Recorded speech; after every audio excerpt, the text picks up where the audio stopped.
এই সিরিয়ালটা দেখলে আমার খুব কান্না পায়। হ্যাঁ, এটা খুব দুঃখের সিরিয়াল।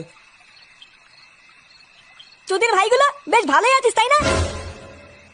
এ কি ফুটো, তুই এখন লেওরা এক হোমোচুদার জন্য আমার ঘুম উড়ে গেছে, আর তোরা এখানে বসে বসে সিরিয়াল দেখছিস?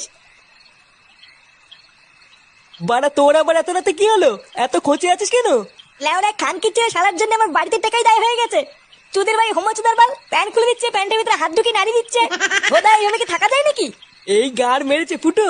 তোর শালা যে এইরকম, এ তো আগে জানতাম না। ভোদা জানবে কি করে আমার শালা যে হোমোচুদা, সবাইকে বলা যায় নাকি? বেশ ভালোই হলো ফুটো, তোর শালার কাছ থেকে মাঝে মাঝে একটু ফিরি ফিরি হ্যান্ডেল মারিয়ে নেবো। ফটকে, দেখতিস ও মরছে ওর জ্বালায়, তার উপরে আবার আলবাল বকছিস। বাড়া তোরা কি কিছু করবি নাকি আমি একাই ওই শালার গুষ্টি গুদ মেরে দেবো? লেওড়া, তুই অত মাথা গরম করিস না ফুটো। দাঁড়া, কাল সকালটা হোক, আমাকে একটু ভাবতে দে কি করা যায়, তারপর তো শালার ব্যবস্থা করছি।